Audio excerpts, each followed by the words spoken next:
news right here. Tankie Times. If you type Times into my channel, you can get a link to the Tankie Times for yourself.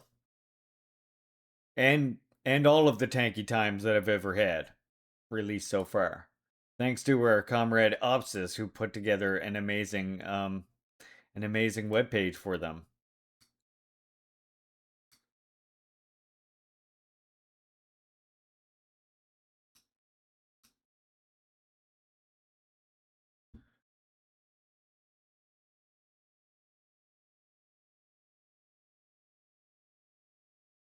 National Day, celebrated in Vietnam.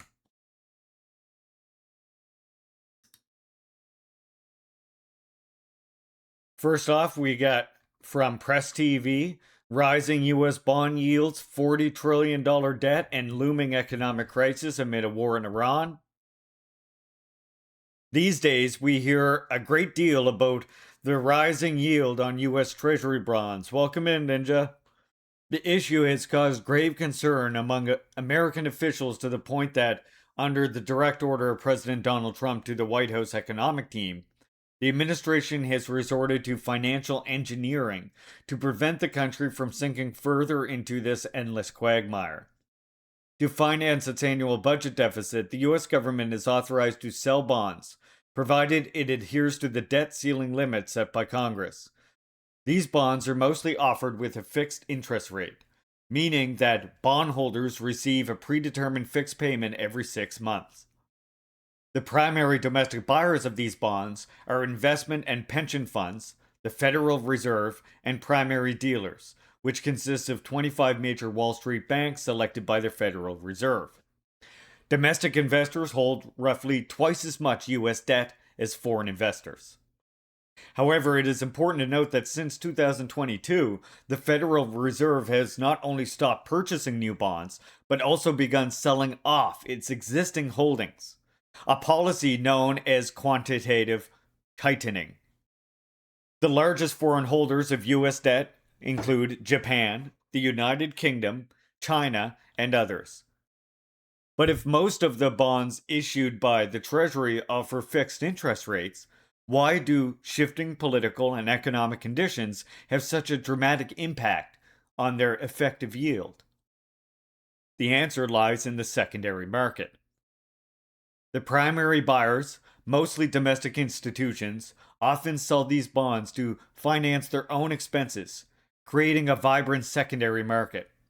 When investors are optimistic about future inflation and economic conditions, demand for bonds rises, driving up the market price.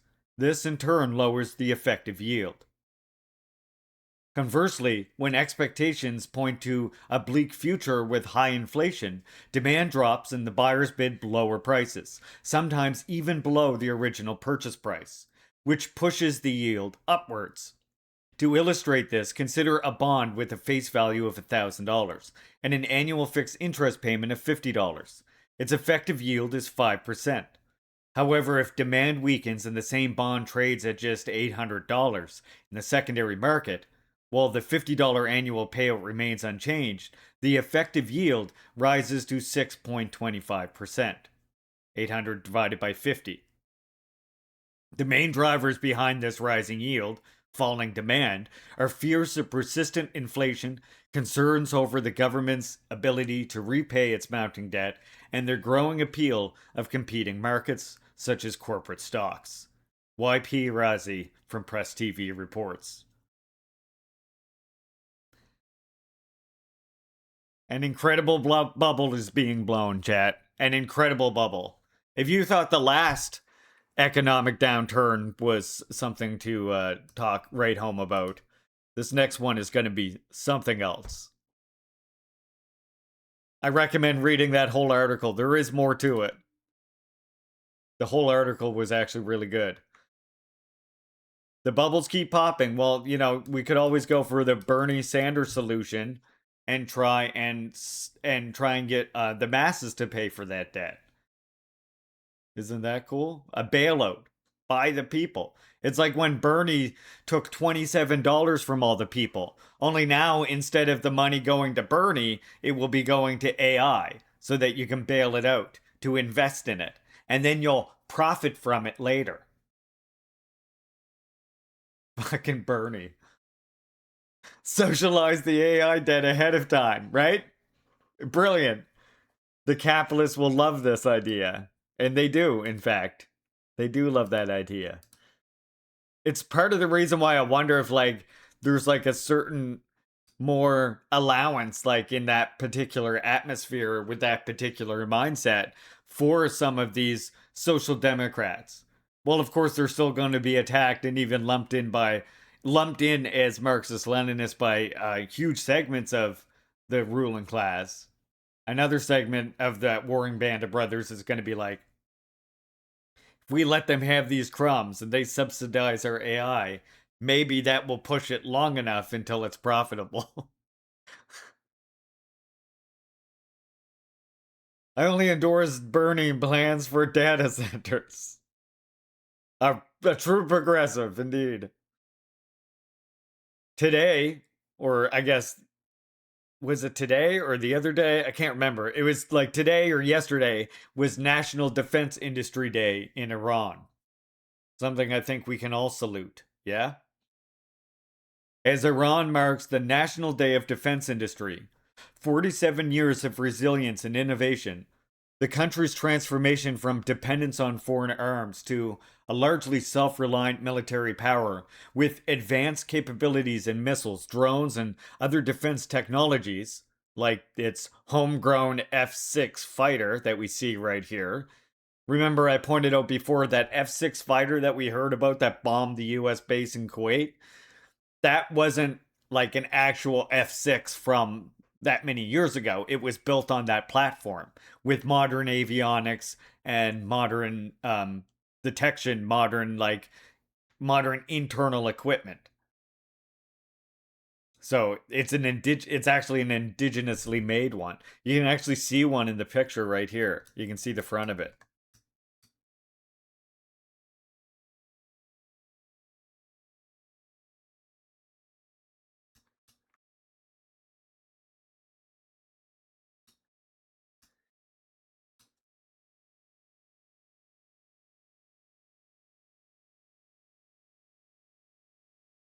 So that's part of the other technologies mentioned here. Stand is a remarkable example of the strategic adaptation under unjust sanctions. More like building, like it's more like not so much restoring an old car because they didn't even have anything of the old one to go by. It's more like building an exact outside of. It's like say you wanted a Shelby Cobra. It's like you built the Shelby Cobra from scratch and then put brand new engine and brand new like dashboard and internals in it. Holy shit, Threads of Solidarity. I really got to add a sound alert for gift subs. That was my bad. Thank you so much, Threads of Solidarity. Appreciate that. Holy shit. Thank you, thank you. That hits our sub goal. I don't know why it didn't play that. I'll have to figure out how to make that sub goal didn't know that. Or wait. Yeah. Okay, I'll do it manually this time. Propane, propane, propane, propane. That's what should play when we unlock Candy Time. Thank you, comrade, for unlocking Candy Time.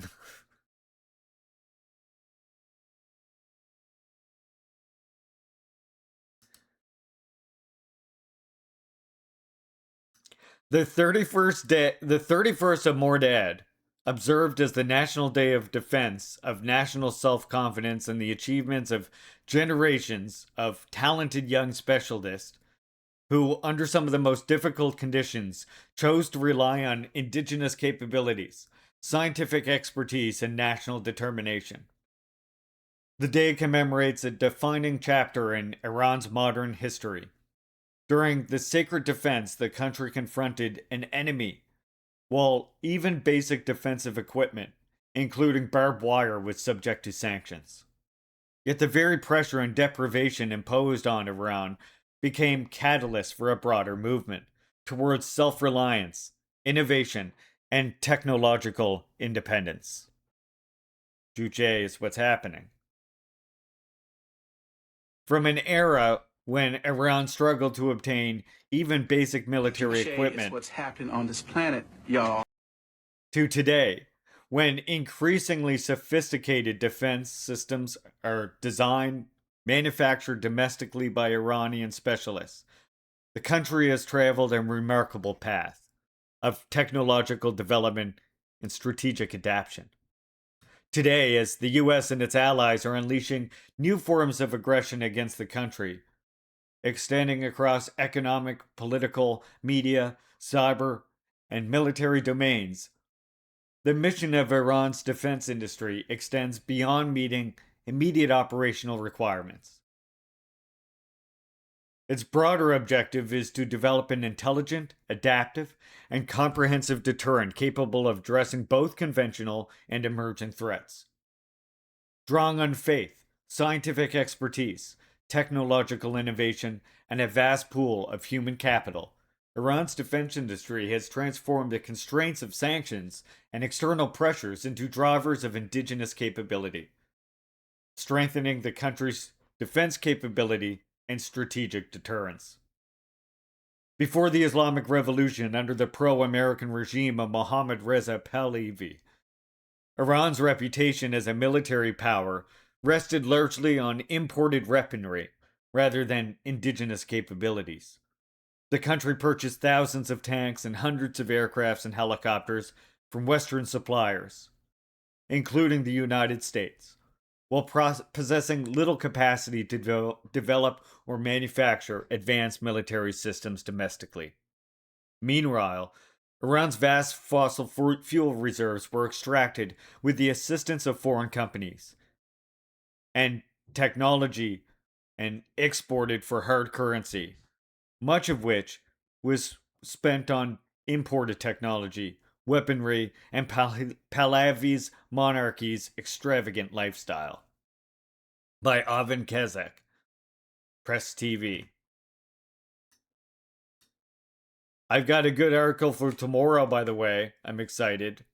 It'll be from Press TV from Carlos Martinez. All right, let's move on to some Russian news. It's always funny seeing people discovering that many Muslims are communist socialists. The Quran is almost a communist adjacent rule book. Yeah, I mean, I've said this before, especially the way Iran interprets it in particular, right? Nabil, like they literally interpret it what many Muslims would argue is the correct adaptation, the correct interpretation as a struggle against oppression of human by human. If that isn't fucking communist, I don't know what is. It's why I say we should really not be so rigid about Iran's revolution. If we're actual materialists and not dogmatic Marxists, then we should recognize a country that is building a revolution regardless of whether it follows the exact teachings of Marx, because it can discover the necessities of revolution. It might not be the easiest route to go, arguably, but it can discover those necessities in a multitude of ways. And again, to ignore the fact that there is Marxists in fucking Iran as well that also work within all kinds of institutions would be all at the same time a mistake also, and would be a task of monolithicizing the people, which we should always be careful not to do. So Iran is, yeah, I mean, Iran is building Islamic socialism. What, how is some Westerner to say that, oh, well, the Islam part is a contradiction? In what fucking way? Prove it. You know? I think Marxists who do that are actually showing how and they'll even cite, first of all, they're showing how uncreative they are on the one hand, and on the other hand, they are also showing that they are idealists rather than materialists. Kiros, welcome in. So, usually I find that to be a trend that comes from Western Marxism, where you see people very rigid like that. Like, unless it's following this, unless it has in its doctrine Marxism-Leninism, then it's not socialism. Well, as Marxist-Leninists, we don't necessarily believe that at all. In fact, we don't believe that at all. Because we understand, again, that Marxism-Leninism is a science and analysis of existing capitalism and imperialism, which then gives you the tools in order to better fight.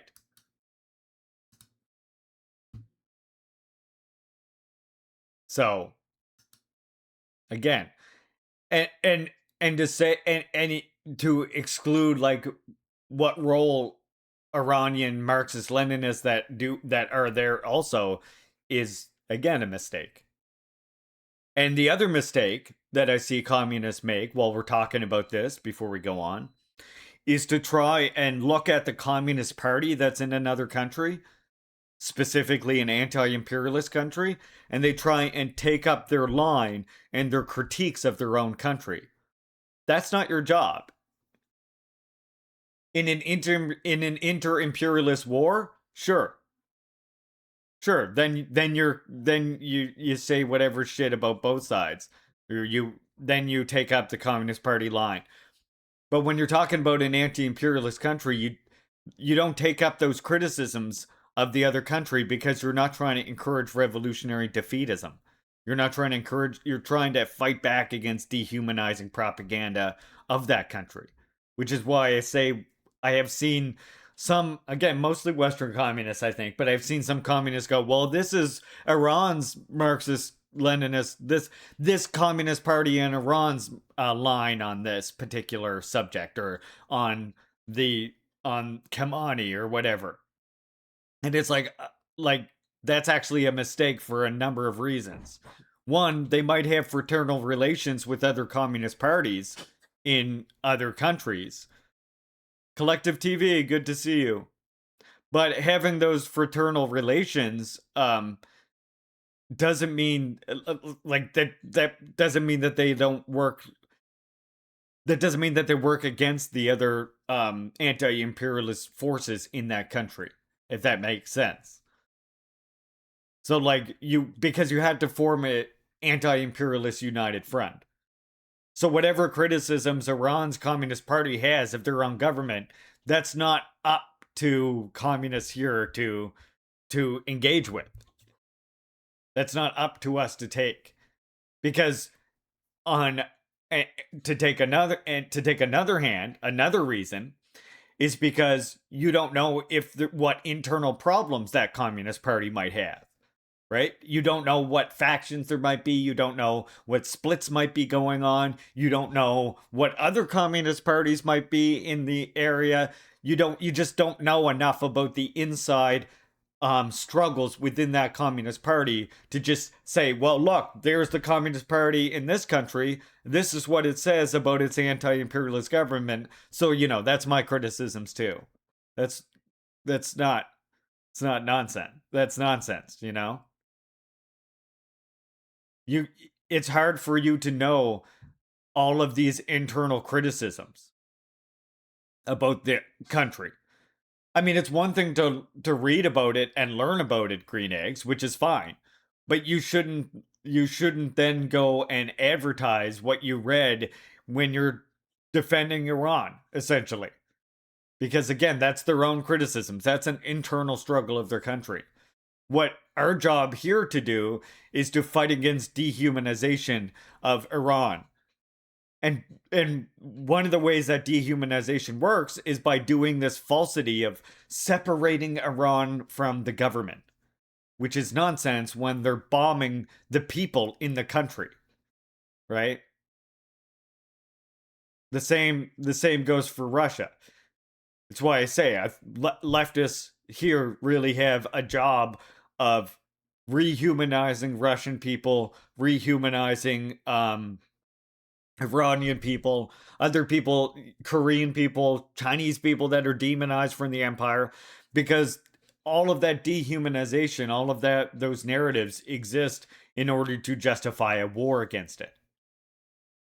And even the most well meaning NGOs that will parrot whatever Communist Party's line, that will get used as well by imperialism in order to sow divisions within the country.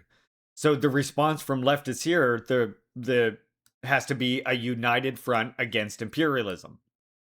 As in, we support Iran in its struggle against imperialism. Period.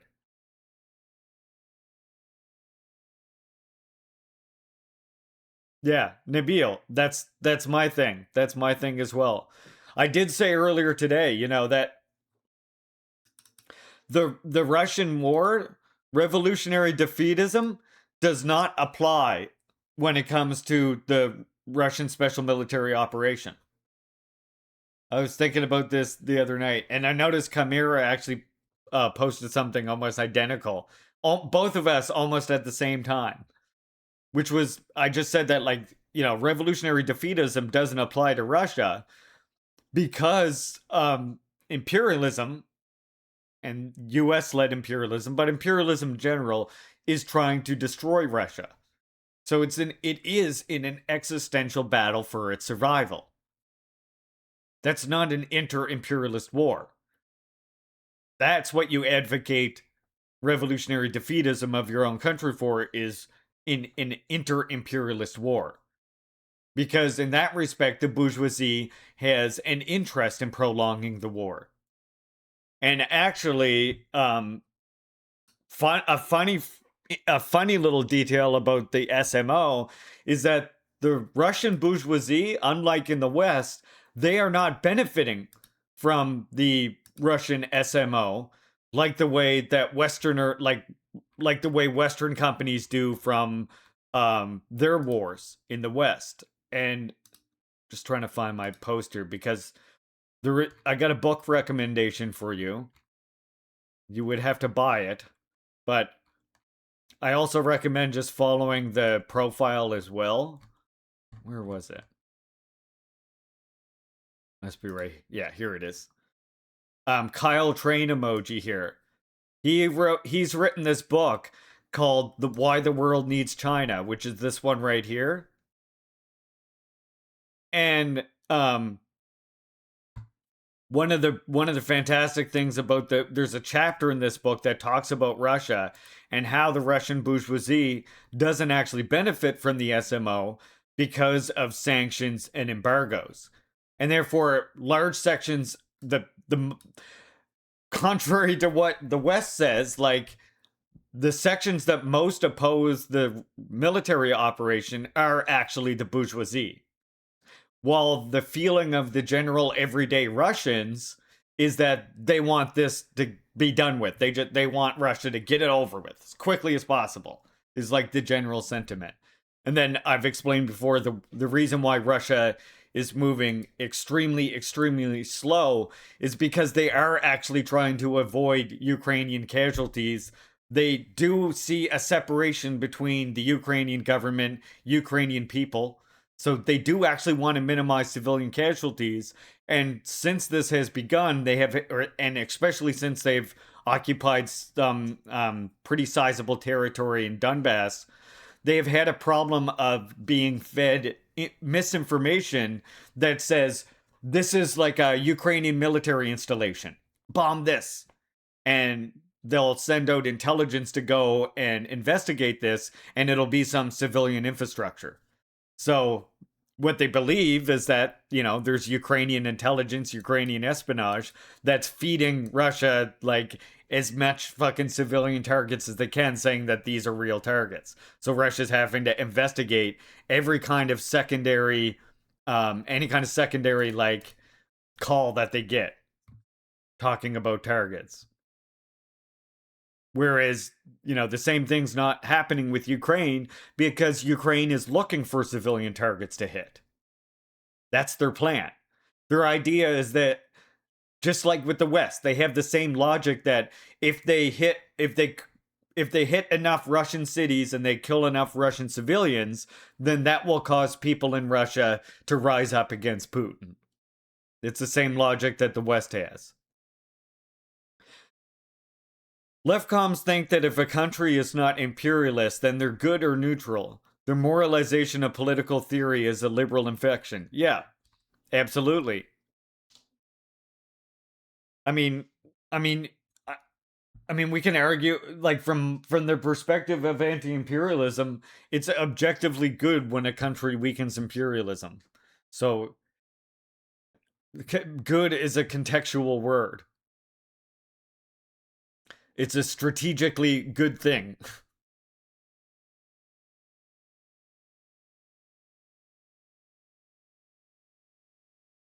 All right, let's talk about Ukraine more through these headlines. Kiev's exotic proposals for peace are merely an imitation of peace, says a Russian spokesperson. Vladimir Zelensky only needs even more money from the West, not a settlement in Ukraine.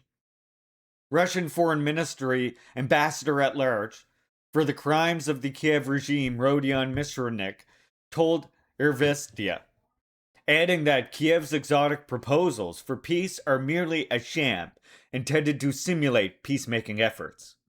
In fact, Zelensky and his clique have no need for a settlement. What they need is money, Miroshnik said. Their exotic proposals for peace are merely a simulation of peacemaking efforts devoid of any realistic steps whatsoever. That would lead to a settlement, he stressed. That's from TASS. All this whole page is. Kiev should beg Moscow for peace to save Ukraine, says Zelensky's former spokesperson. Yeah, yikes. Ukraine should beg Russia for peace to save the country, former Vladimir Zelensky spokeswoman Yulia Mendel said. She pointed to the current situation in Ukraine, noting that the closure of the Black Sea ports and soaring fuel prices, Ukraine needs to beg for peace, Mendel wrote on her X page. In her view, this is now a matter of the country's survival. The longer this goes on, read the Book of Mormon. Welcome, Bob Forte. The more the country collapses under the weight of Zelensky's stubbornness, Mendel stressed. Zelensky's former press secretary previously spoke out about ending the conflict following an incident involving the forced mobilization of a Kiev resident with his dog. His dog, too. Typical imperialist. They shoot the fucking man and his dog.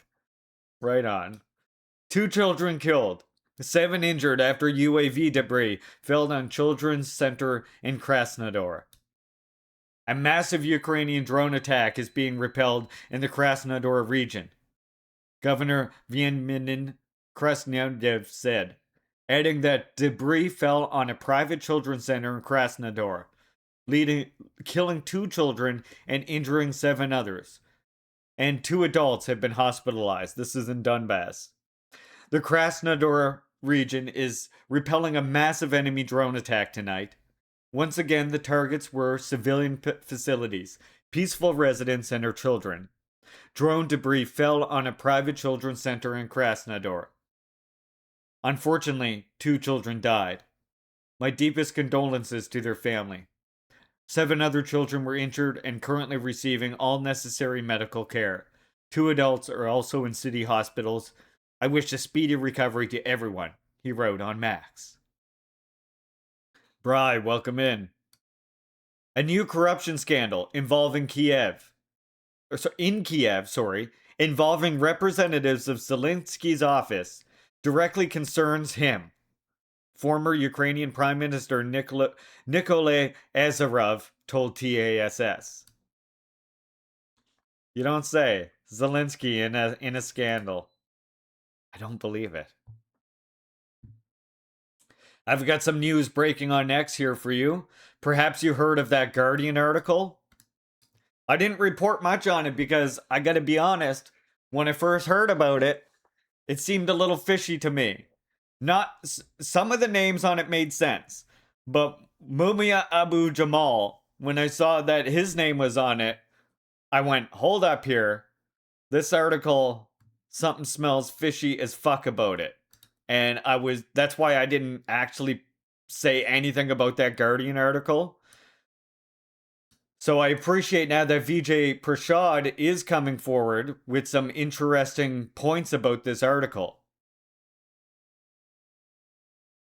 Yeah, so those who didn't hear about it, The Guardian, out of nowhere, just publishes this article that was an open letter to the political prisoners of Iran. And on it was like, well, Robin D.G. Kelly, Angela Davis was on there. Um, who else was on there? And Mumia Abu Jamal was on there on this letter that was an open letter to Iran about political prisoners. That was like, woe is the political prisoners of Iran type of thing, right? And a bunch of people were like, what the fuck? Angela Davis kind of makes sense. She says some weird things sometimes. Love her. Nothing against her legacy, her history, her legacy, her insight still is important and should be listened to. Sometimes she has some weird takes. I could see that one a little bit more, but when I saw Mumia Abu Jamal's on there, I was like, hold up, something's fucking wrong with this. Yeah, here's the article. It bombards you with wanting to, yeah, maybe later. Fuck you.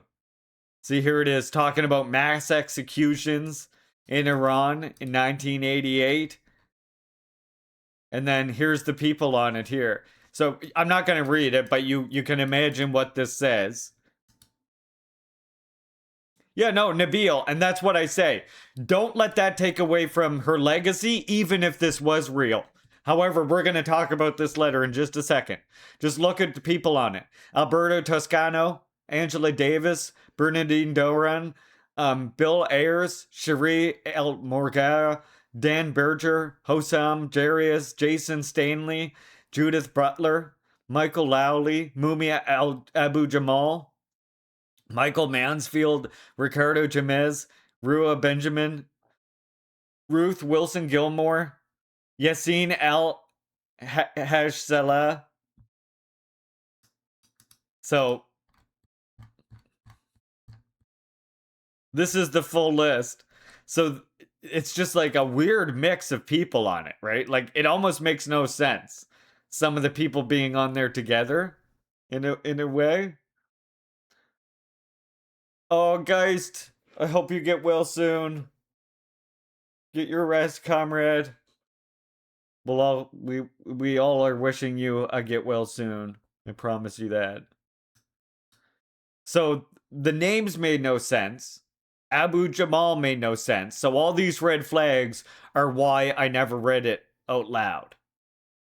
So then Vijay publishes. He says, Vijay Prashad points out that several details contradict and call into question the open letter to Iranian political prisoners published by The Guardian, which included the signature of Mumia Abu Jamal. Vijay points out that 1. Mumia Abu Jamal did not give consent for his signature on this letter. 2.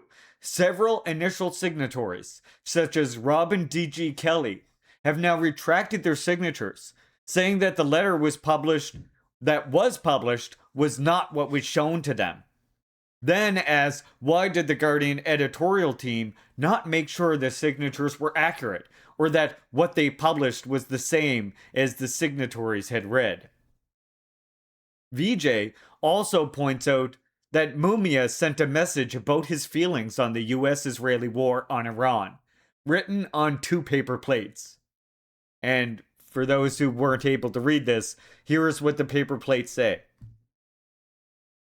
My young friends, Iran is showing the world, especially the third world, how to fight against the empire.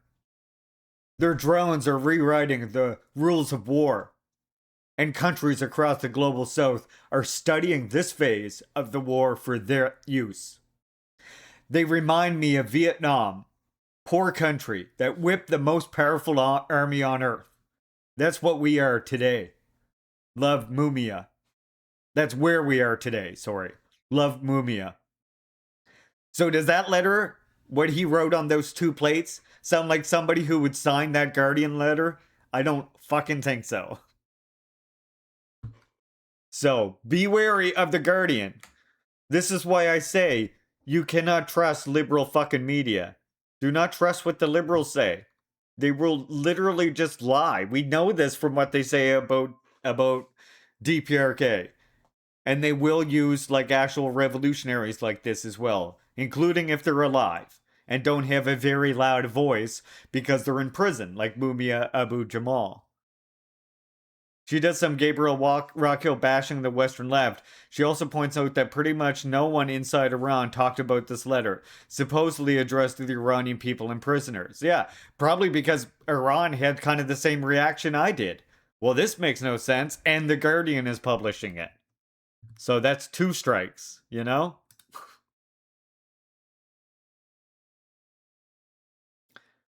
Anyway, that brings us now to the headlines from the socialist countries. I got Cuba news back. Now that Grandma has loaded again, you'll be happy to know. Yeah, only published in English and not Farsi, of course. Judith Butler, another signatory, already was used to separate feminism from class issues. Yeah. I mean, and that's what I was saying too, Spaceman. That's the mash of names on it, the collection of names almost makes no sense for some of the other ones to then have signed it. Like Mumia, to look at some of those names and then sign it, I was like, I don't know. It's not making a lot of sense to me. Ari, good to see you. So first up, let's talk Lao. Lao endorsing biodiversity strategy and the 7th National Report. We love biodiversity. That's a massive thing missing from our green and environmental efforts here in the West, right? We do these carbon offset programs where we pretend like we have in Canada, for example, that we've got like near zero emissions or something because we planted a whole bunch of fucking trees. But what they don't tell you is the strategy that they've been engaged with for decades and decades is actually exacerbating the forest fire problem because they're monoplanting like all of the same species of one tree in an area. So they will plant like all softwood, for example, especially because softwood are extremely short, extremely quick to grow, which makes it look like they've, grown a forest in a very short amount of time. But softwood is also very acidic to the ground, which means it doesn't leave like a whole lot of moss. It doesn't leave a lot of like damp ground cover. And instead, it leaves a lot of needles and dry ground cover kind of as a result of that. And then that leads to massive fires, and softwood burns a lot quicker. You need diversity in your forests in order to protect against a forest fire from going just out of control. And one way you do that is controlled burns that get rid of fast growing softwoods and give hardwoods a chance to actually sprout up and get a foundation.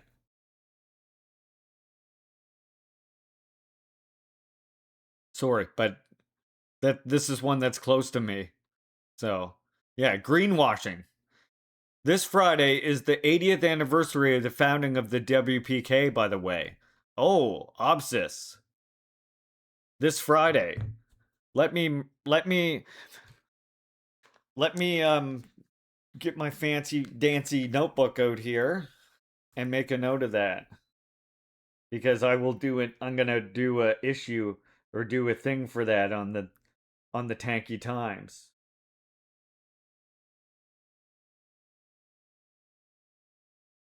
Okay, so Friday is the 80th WPK. And that's the day when the WPK merged with the other communist parties in the DPRK. Well, I'm gonna definitely do a special feature in the Tankie Times news for it. So Lao. The Lao PDR has endorsed the National Biodiversity Strategy and Action Plan, NBSAP, at 2026-2030, and the 7th National Report, 7NR, marking an important step in strengthening national biodiversity and conservation efforts. Representatives from relevant government agencies and development partners also attended. Participates reached consensus on approving and submitting the NBSAP 2026-2030 and 7NR ahead of the 17th Congress on the parties to the Convention of Biological Diversity. The documents will guide the implementation of Laos biodiversity commitments and support the Kunming-Montreal Global Biodiversity Framework, while helping to mobilize partnerships and financing for concrete conservation efforts. That's from KPL. Laos has a pretty remarkable environment to protect. I wish they did. I wish they did some of the like photo news that like Vietnam does, because they do really have amazing landscape. Maybe I'll have to start doing it myself. From Cuba today, we've got eternal prominence for Cuban women. From the trenches of the Moncada barracks and Grenman yacht to the construction of socialism today, Cuban women have written the most glorious pages of the revolution with their dedication and courage. This prominence was celebrated at the awards ceremony commemorating the 65th anniversary of the Federation of Cuban Women, the FMC, where worthy daughters of the people were recognized with the highest honors. Faithful to the legacy of the Commander-in-Chief Fidel Castro and Vilma Espin, they continued to make collective work possible. Furthermore, through Presidential Decree 1256, the Lazaro Piña Order, first class was awarded to Sedalia Caballero Monte for her contribution to the national economy, particularly her outstanding work in the execution of key projects for the country, such as the first interferon laboratory and the Pedro Coro Institute. The ceremony continued with the presentation of other important distinctions: the Marina Gonzalez Order to 4 Cuban women, and the Ana Bentecourt Order to 18 women, and the August 23rd distinction to 300 women nationwide. The ceremony also paid tribute to the unforgettable Vilma Espin, the guerrilla fighter and eternal president of the Federation of Cuban Women, whose revolutionary dedication and compassion wove a network of solidarity and empowerment for women. Let's go, W Cuban women. Holding up 100% of the Cuban sky. That's right, I said it.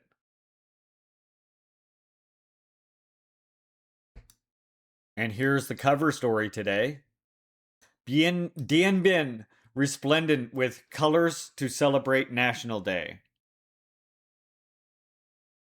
Yes, she was, Comrade Muffin. Vilma Espin was very pro LGBT. She fought for the comrades' interests and liberation, absolutely, and her daughters too. They also fought for that, against those prejudices.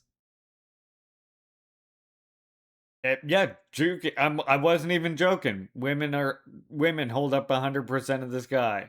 Where do you think Kim Il Sung came from?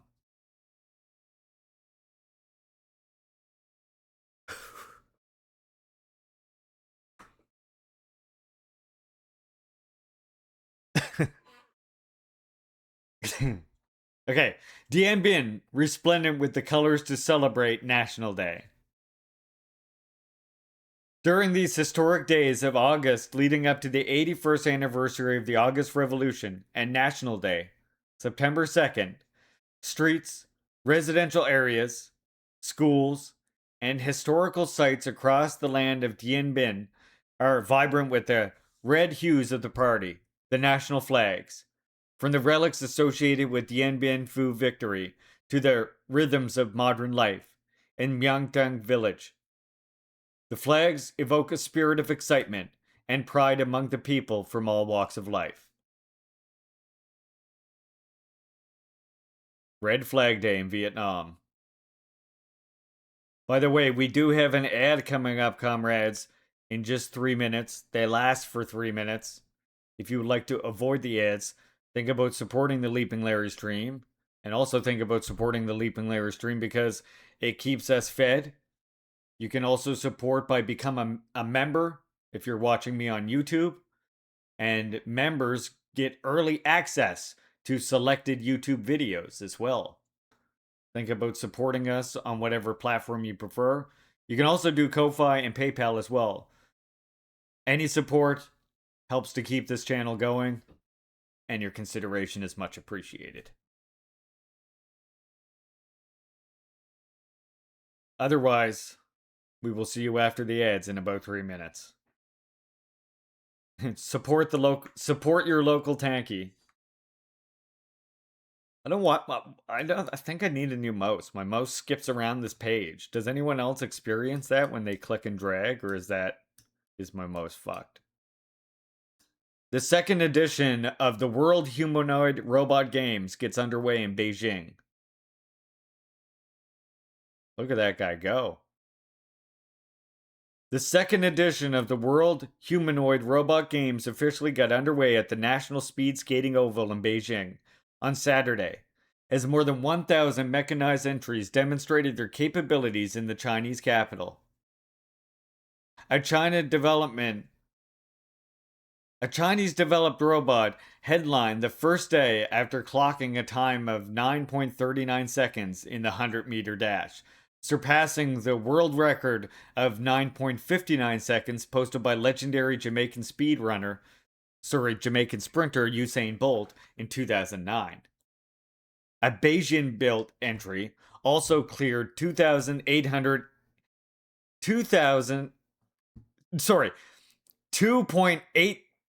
2.8843 meters in the standing jump. That dot fucking threw me off. Exceeding Swedish athlete Rune Allman's human record of 1.90 meters set in 1980. The robots also demonstrated their competitive prowess in other sports, including tennis, table tennis, and football. The games are scheduled to feature 51 events and 1,301 competitions, attracting 666 teams. Holy shit. That's not raising anybody's eyebrows at all. 666? They could have got one more team? And 2,056 mechanized entries from around the world. The number of teams marked a 138% increase over last year's inaugural edition. Running from Saturday to Wednesday. Yeah, I know it is. I'm just joking. This year's World Humanoid Robot Games also expanded the number of scenario-based events designed to simulate real-world applications in logistics, hospitality, and household services, with the aim of helping better integrate automated creations into people's daily lives. Everybody, by the way, go follow my comrade Mycelium. I guess I haven't got the Myceliums to shout out yet, did I? Or do I? Yeah, oh, okay, I do. It's right there. Maybe it happened and I didn't see it. Well, there you go. It's happening again. Follow my comrade. Right? The pop-ups, I think those pop-ups are far more effective in getting people to follow. I think they are. I like them a lot. I spend about 30 minutes on each one to get the shade exactly right for the person's personality.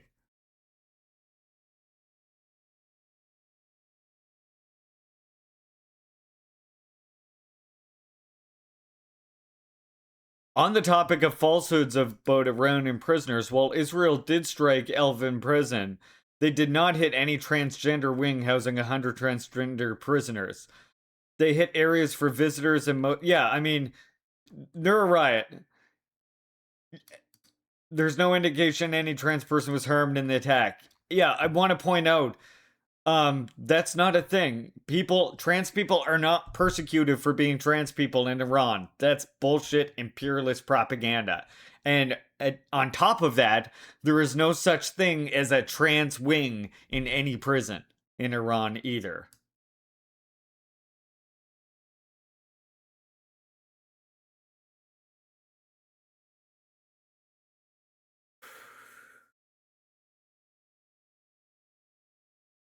This is morning mist, Larry. No, this is it's Tuesday turquoise, but I wasn't feeling very Monday, like Sinjel said earlier. I got a headline from DPRK for you. Participants in the National Workshop for Teachers. Wow. A workshop for teachers. Not just any teachers, though. Socialist teachers. They're participants in the National Workshop for Teachers in the field of training party cadres. Conducted diverse political and cultural activities. Can you imagine? They watched a documentary film dealing with the revolutionary exploits of respected comrade Kim Jong un, who ushered in a new great era of comprehensive socialist development by bringing about the events to be specially recorded in the DPRK's history of development during the 8th term of the party's Central Committee.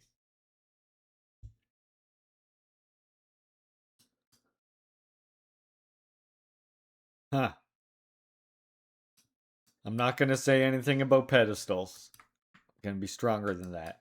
Seeing the photos of the respected General Secretary in reverence, they look back upon the days when remarkable successes for national prosperity were brought about one after another. At the Korean Revolution Museum, they learn about the undying exploits and personality of the peerlessly great men who led the revolution and construction to victory and glory for a long time. At the Party Founding Museum, they realize that today's dignity and prestige of the DPRK are unthinkable apart from the party building exploits of President Kim Il sung. Their visit to the Memorial Museum of Combat Feats at the Overseas Military Operations, that's the Russian SMO, assured them of the fact that the country will be eternally dignified, mighty, and strong, thanks to such great heroes as the brave fighters, the military operations who dedicated their youth and lives to carrying out the order of the motherland. At the Central Cadres Training School of the Workers' Party of Korea, they realized the importance of training the party cadres to be reliable pillars, who will shoulder the great cause of strengthening the whole party and hastening comprehensive national prosperity. They toured Hwasong and Sipyol streets. Look at them touring. Proud comrades. Can you imagine being a teacher at the fucking Revolutionary Cadres training school? Look at the like front campus of this school. Yo. And then on either side of this building, there's a giant picture of Lenin on this side and a giant picture of Marx on the other side. It's fucking awesome.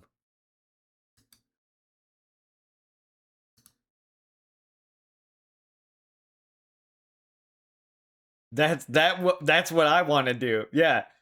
I was going to say, AB, that's literally my dream job right there. All right, here's the newest segment in the Tankie Times news. I'm going to include it whenever I can. No, they're not ML.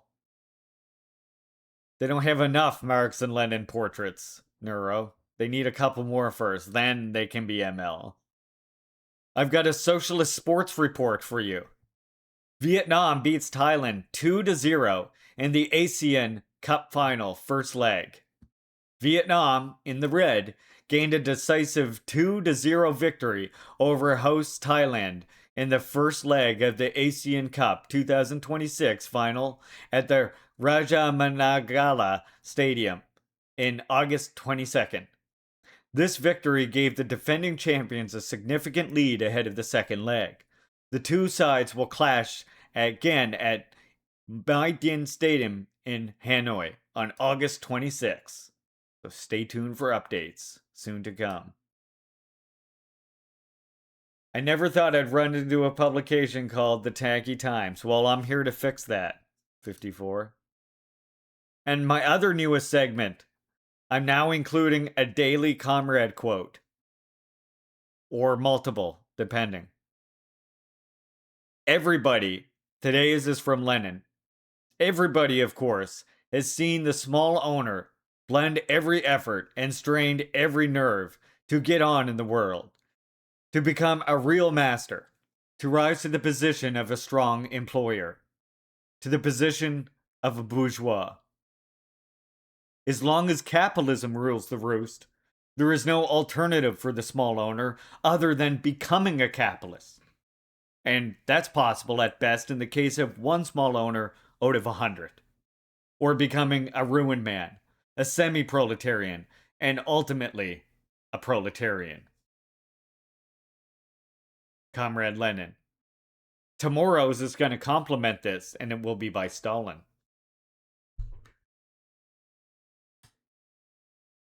And there you go. Yeah, especially, I mean, in modern terms, El Samio, it would be so much worse, especially. But yeah, I mean, he was being generous and kind of just offhand, if I remember, with that comment in the context. Because that's from imperialism, the highest stage of capitalism. Really good work, by the way. Tomorrow's is also going to complement that. And that was your Tankie Times news for today.